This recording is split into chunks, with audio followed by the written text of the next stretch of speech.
So, welcome to semester वाला dear students. आज हम करने वाले हैं I am doctor Satesh Singh mechanical properties के बारे में आज बात करेंगे। मैकेनिकल प्रॉपर्टीज के बारे में। प्राइमरली ये मैकेनिकल प्रॉपर्टीज कैसे निकलती हैं इसके बारे में ज़्यादा फोकस करेंगे। मेरा ब्रीफ रिज्यूम, ये मेरा Telegram channel, every Sunday 5 PM में इसमें लाइव रहता हूं।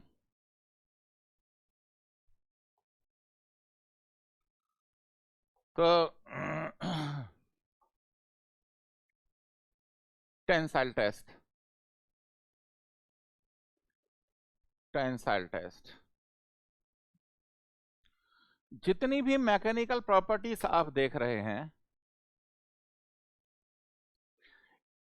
ज्यादातर प्रॉपर्टी इस टेंसाइल टेस्ट से मालूम होती हैं।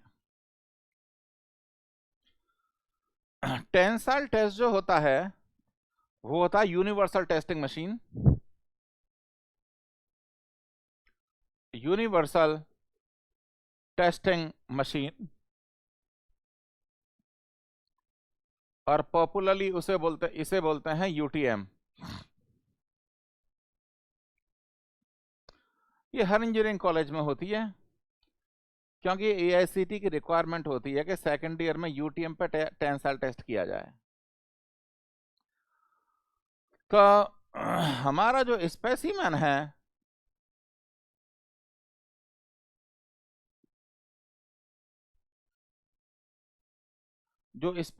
है वो हम प्रिपेयर करते हैं एज पर एएसटीएम स्टैंडर्ड्स। वो कैसे प्रिपेयर करते हैं? As per ASTM standard. ASTM की फुल फॉर्म क्या होती है? American Society for Testing Materials. तो हम क्या करते हैं, यूटीएम जो मशीन है उसमें यहां पे ग्रिप कर लेते हैं। एक ग्रिप यहां पे है, दूसरी ग्रिप यहां पे है। जनरली यूटीएम में एक ग्रिप स्टैटिक होती है, एक ग्रुप स्टैटिक होती है जो मूव नहीं करती, और दूसरी ग्रुप से मशीन जो है पुल कर रही है। दूसरी ग्रिप से मशीन आपकी ऐसे पुल कर रही है, ऐसे।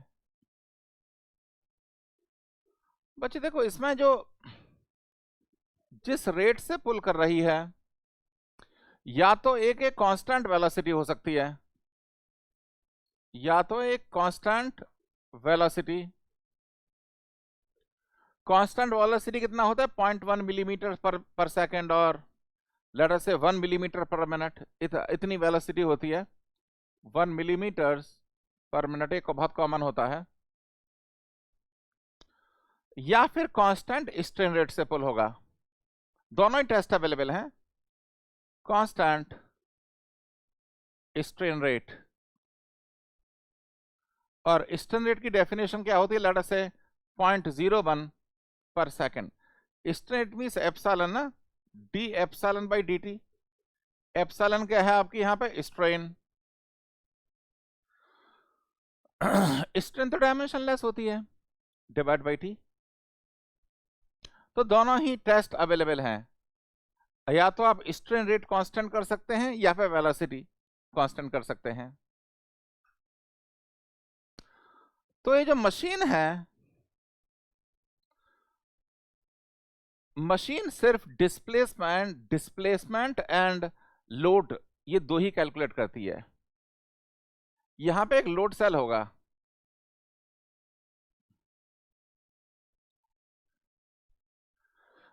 तो जितना लोड इस स्पेसिमेन पे आ रहा है वो लोड सेल मेजर करेगा। और लोड सेल किस फंक्शन पे काम करता है? देखो, आपने 12th क्लास में फिजिक्स में पढ़ा होगा, R equals to rho into L by A। Resistance, length of conductor, area of conductor, electrical resistivity, correct ना? ये आपने फॉर्मूला ट्वेल्थ क्लास फिजिक्स में पढ़ा होगा। तो क्या होता है, एक प्लेट होती है, एक होती है प्लेट, उस प्लेट पे स्ट्रेन गेजेस होते हैं, देखो ऐसे करके, दीज आर स्ट्रेन गेजेस।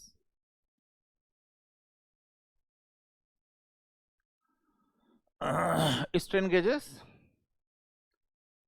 तो ये प्लेट है ना, उस पर जैसे लोड लग रहा हो, क्योंकि हम इसे खींच रहे हैं तो लोड लगेगा ना, तो या तो लोड इधर लग रहा हो या ऐसे। जब इस प्लेट पर लोड लगेगा, जब इस प्लेट पर लोड लगेगा तो इस गेजेस की लेंथ चेंज होगी,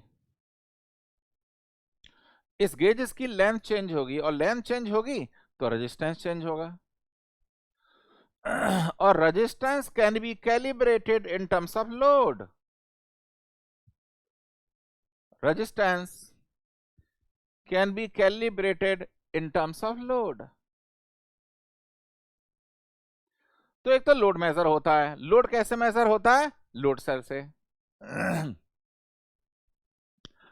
और दूसरा मेजर होता है डिस्प्लेसमेंट।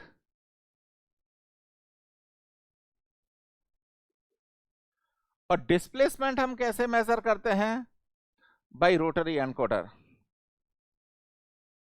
By rotary encoder. बाकी सब चीजें हम फॉर्मूलों से निकालते हैं। यूटीएम मशीन सिर्फ लोड और डिस्प्लेसमेंट देगी, बाकी सारी चीजें हम फॉर्मूला से निकालते हैं। सारी चीजें हम फॉर्मूला से निकालते हैं। तो ये मेरा टेंसाइल टेस्ट स्पेसिमेन है, दोबारा बना लेता हूं उसे मैं।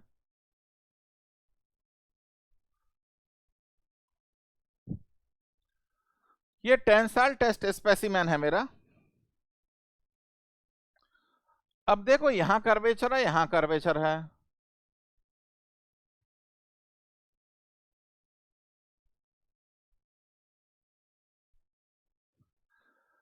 तो जहां पे कर्वेचर खत्म होती है इस लेंथ को बोलते हैं पैरेलल लेंथ, इस लेंथ को बोलते हैं parallel length. Middle portion of tensile test specimen where the cross section area is uniform is called parallel length। ठीक है, अब क्या करते हैं हम इस पे, यहां पे इस पैरेलल लेंथ पे हम एक लेंथ मार्क करते हैं।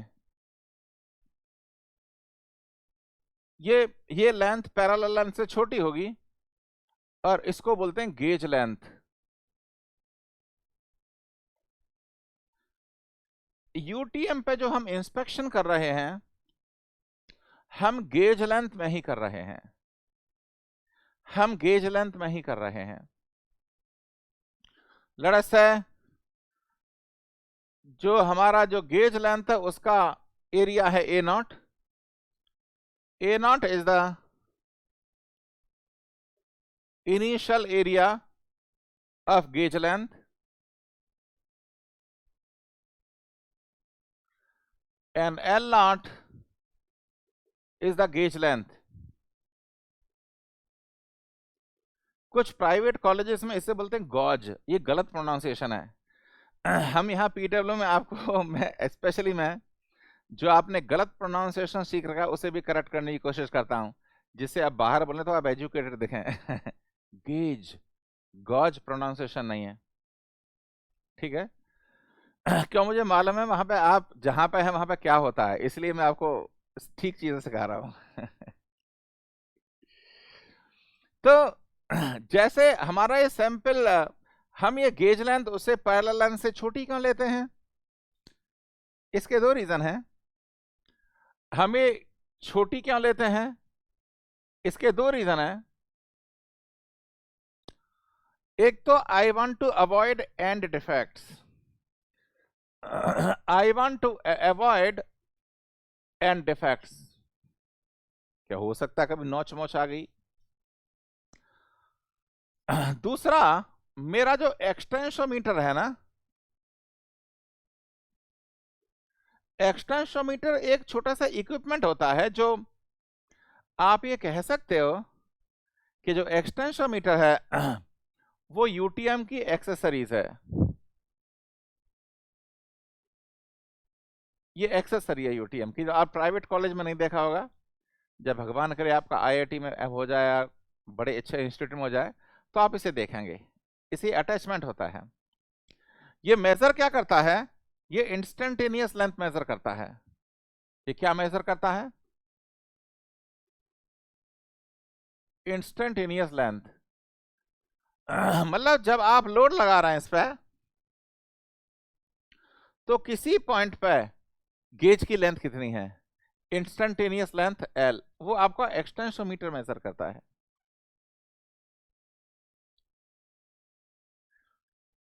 ठीक है, तो आपके पास लोड है, आपके पास इनिशियल एरिया है,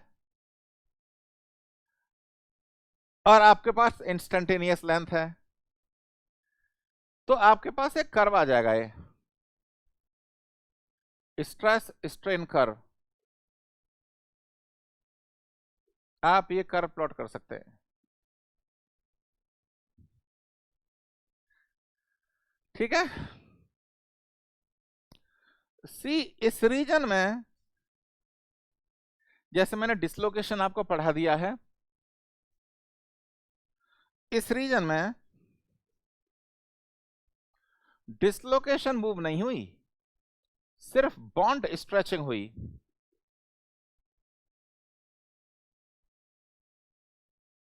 पर ये प्लास्टिक रीजन में तो डिसलोकेशन मूव करने लगी ना, प्लास्टिक रीजन में तो डिसलोकेशन मूव करने लगी। तो जब डिसलोकेशन मूव करेंगी तो उसका वॉल्यूम भी कांस्टेंट होता है। इलास्टिक रीजन में वॉल्यूम कांस्टेंट नहीं होगा। एक सब्जेक्ट होता है स्ट्रेंथ ऑफ मटेरियल्स, उसमें आप ये पढ़ेंगे कि वॉल्यूमेट्रिक स्ट्रेन कैसे निकाला जाए इलास्टिक रीजन में। तो प्लास्टिक रीजन में वॉल्यूम कांस्टेंट होता है, तो volume is nothing but initial volume is equals to instantaneous volume. ये क्या है? इंस्टेंटेनियस वॉल्यूम, इंस्टेंटेनियस लेंथ और इंस्टेंटेनियस एरिया। नाउ आपका लोड मालूम है, लोड अप्लाइड, आपको इंस्टेंटेनियस लेंथ मालूम है। ये मेजरमेंट आपको दे दिया यूटीएम ने, ये मेजरमेंट आपको दे दिया यूटीएम ने। तो आपको देखो ये चीजें निकालते कैसे हैं अभी। There is something called engineering stress, engineering stress, और sometime it is called nominal stress. ये क्या होता है? Sigma naught load divide by initial area. जो आपकी जो गेज लेंथ थी उसका इनिशियल एरिया क्या था, उससे मल्टीप्लाई करेंगे।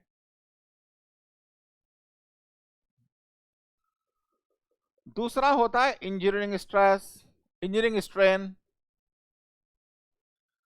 So E is nothing but L minus L naught divided by L naught, or you can say L by L naught minus 1.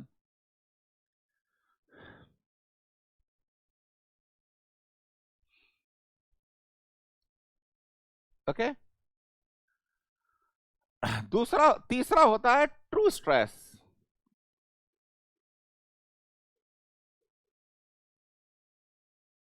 Sigma F, F stands for flow. It is also called true stress. It is nothing but load divided by the instantaneous area. Load divided by instantaneous area. तो आप एक काम करो, इसमें multiplied by A naught divide by A naught, ये आपका sigma naught आ गया। Sigma naught into A naught by A. तो यहां पे देखो मैं कर सकता हूं ई प्लस वन ए के इधर ले आओ is to L by L naught. यहां से मैंने देखो ऐसा करूं L by L naught is nothing but A naught by A.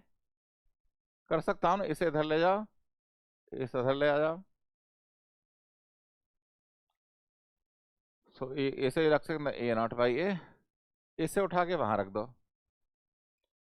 So true stress is nothing but engineering stress into E plus one.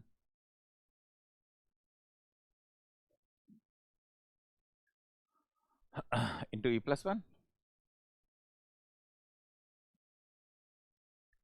Now चौथी चीज होती है ट्रू स्ट्रेन। ट्रू स्ट्रेन होती है D epsilon is nothing but D L by L. True strain, इसे integrate कर लो from total true strain कितनी होगी, शुरुआत में लेंथ एल नॉट थी अब एल है, तो एप्सिलॉन आएगा L N L by L naught और L by L naught is E plus one.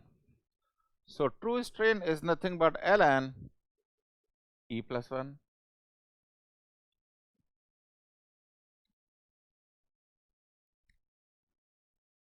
ये बहुत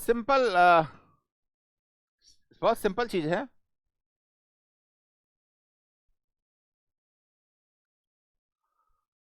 अब देखो अगर स्ट्रेस स्ट्रेन देखेंगे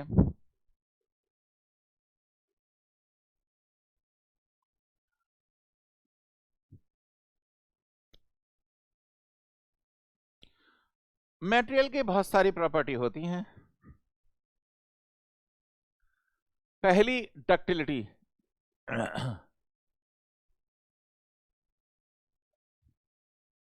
पहली है आपकी डक्टिलिटी। डक्टिलिटी क्या होती है कि जो मेरा वायर है ना उसे कितना इजीली मैं खींच के तार तार कर सकता हूं। मैकेनिकल में मेरे ख्याल से थर्ड ईयर में आप पढ़ेंगे वायर ड्राइंग कि हम वायर को ड्रॉ कैसे करेंगे। So the property due to which material can be drawn into wires is called ductility। और ये डक्टिलिटी को कैसे डिफाइन करते हैं,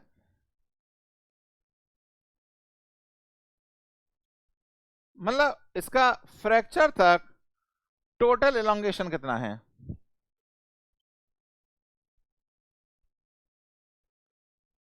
फ्रैक्चर तक टोटल एलोंगेशन कितना है, अगर ज्यादा है तो डक्टिलिटी ज्यादा होगी, अगर ज्यादा है तो डक्टिलिटी ज्यादा होगी, कम है तो डक्टिलिटी कम होगी। ठीक है। दूसरी चीज होती है मैलिएबिलिटी।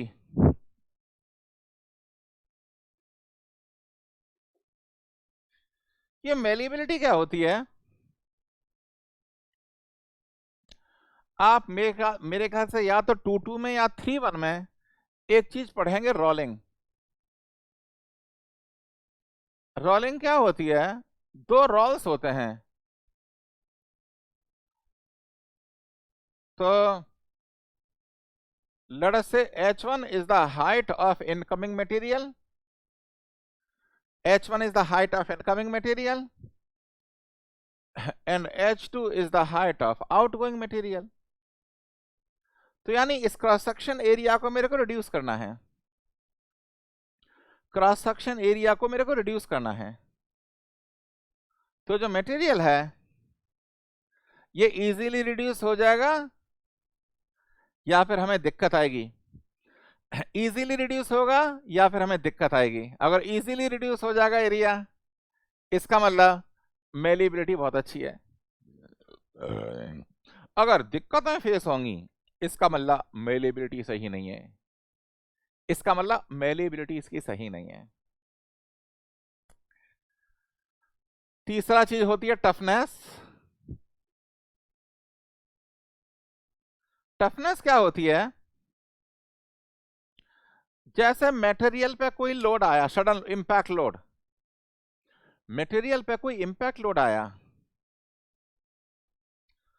तो वो प्रॉपर्टी जिससे कि हमारा मेटल टूटेगा नहीं, उस वो इस एनर्जी को शॉक एब्जॉर्ब कर लेगा। अंग्रेजी में कैसे बोलेंगे इसे? The property due to which any material doesn't fail upon impact loading is called toughness. और अगर इसे क्वांटिफाई करना चाहते हैं, it is the total energy absorb by any material up to fracture. मतलब जब तक मेटल टूट नहीं जाए, जब तक उसने कितनी एनर्जी एब्जॉर्ब की, उसको टफनेस बोलते हैं। तो टफनेस क्या होगी? इस स्ट्रेस स्ट्रेन डायग्राम का टोटल एरिया टफनेस होती है। स्ट्रेस स्ट्रेन डायग्राम का टोटल एरिया टफनेस होती है। इनको एक्सपेरिमेंटली कैसे डिफाइन करते हैं, इसके लिए अगले वाले 1-2 लेक्चर हैं। इसके लिए एक्सपेरिमेंटली कैसे करते हैं, अगले लेक्चरों में आने वाला है ये चीजें। चौथी चीज होती है रेजिलेंस। ये रेजिलेंस क्या होती है? Total energy under stress strain diagram up to elastic limit. जहां से प्लास्टिक डिफॉर्मेशन शुरू नहीं हुआ, up to elastic within the elastic region कितनी एनर्जी एब्जॉर्ब हुई। शॉर्ट में ये भी बोल सकते हैं resistance to plastic deformation is called resilience. ठीक है। ऑफ कोर्स इन चीजों को मेजर कैसे करेंगे, तो इसे बाद में नेक्स्ट लेक्चर्स में आने वाला है। हार्डनेस, हार्डनेस क्या होती है? रेजिस्टेंस टू स्क्रैच और resistance to indentation. Resistance to scratch और resistance to indentation is called hardness. Once again, इसको कैसे क्वांटिफाई करेंगे बाद के लेक्चर में आएगा। तो ये हम मैकेनिकल प्रॉपर्टीज पढ़ रहे हैं चीजों की, ठीक है। तो ये था आपका टेंसाइल टेस्ट।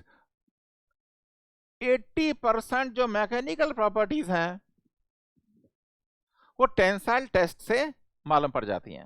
80% मैकेनिकल प्रॉपर्टी जो है टेंसाइल टेस्ट से मालूम पड़ जाती हैं।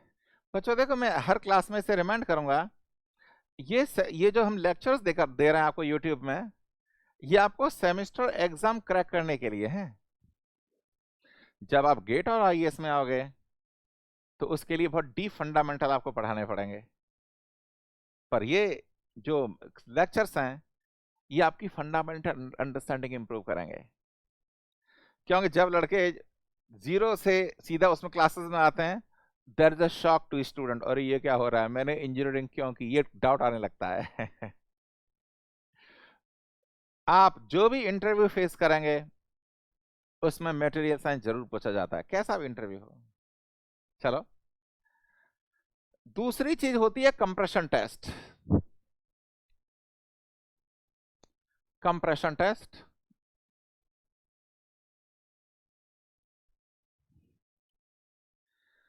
देखो, ये अगर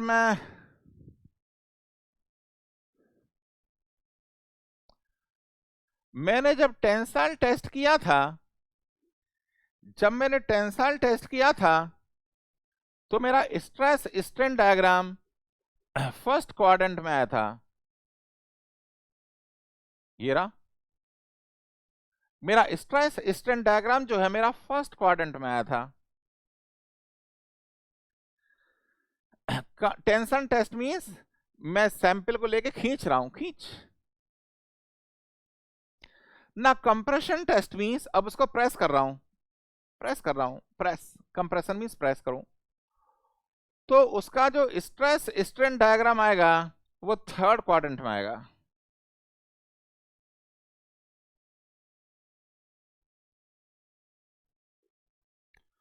जो मेरा स्ट्रेस स्ट्रेन डायग्राम आएगा वो थर्ड क्वाड्रेंट में आएगा। देखो यहां पे भी it is called yield strength. ये आपने स्ट्रेंथ ऑफ मटेरियल्स में पढ़ा होगा, इसको बोलते हैं अल्टीमेट टेंसाइल स्ट्रेंथ।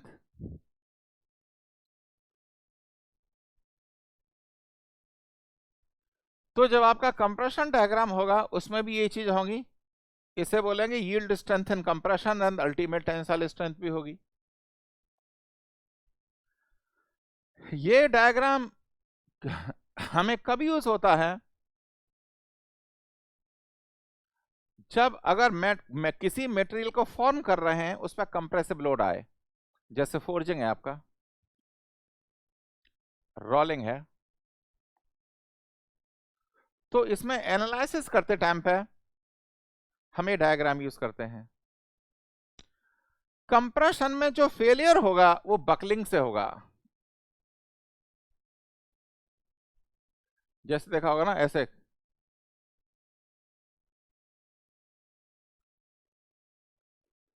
ये बकलिंग। और जो टेंसाइल टेस्ट है उसमें जो फेलियर होगा वो नेकिंग से होगा, नेक। ये है नेक, नेकिंग। पर जो कंप्रेशन टेस्ट है उसमें जो फेलियरिंग होगा वो बकलिंग से होगा। अदरवाइज प्रॉपर्टी सेम ही रहेंगी। एक तीसरा टेस्ट होता है टॉर्जन टेस्ट।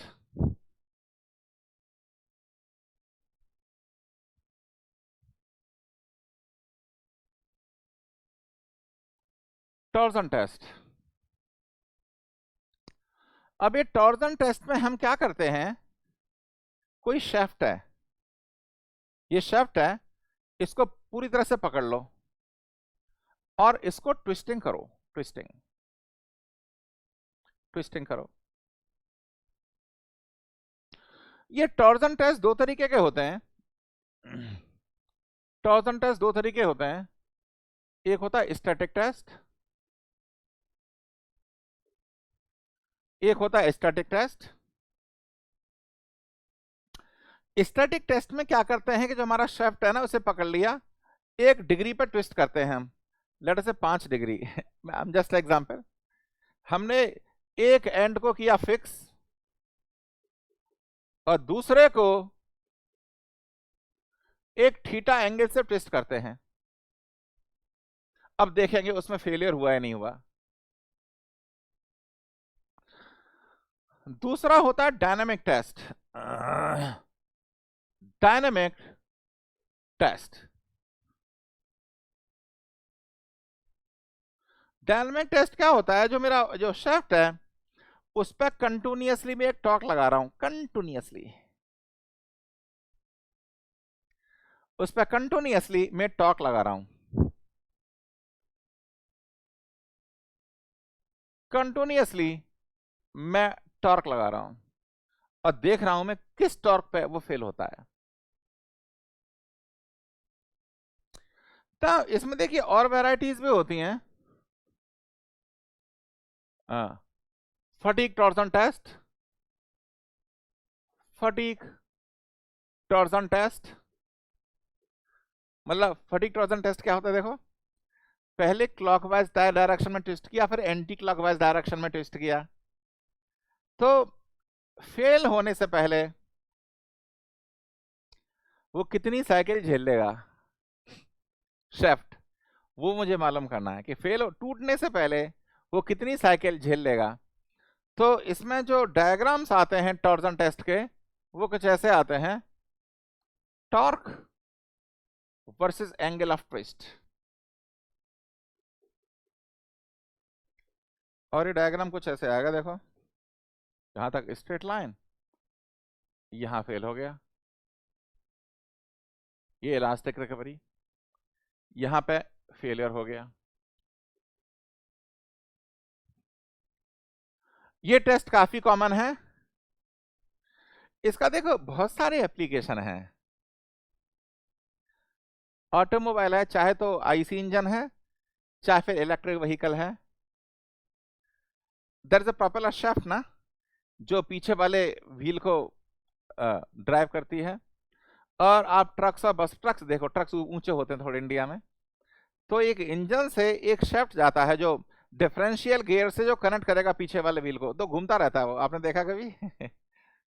प्रोपेलर शाफ्ट, आप गौर से देखिए, ट्रक ट्रक जाओ से नीचे देखिए, एक शाफ्ट घूमता रहता है। तो उसको टेस्ट करने के लिए हम ये करते हैं, वेदर जो शाफ्ट है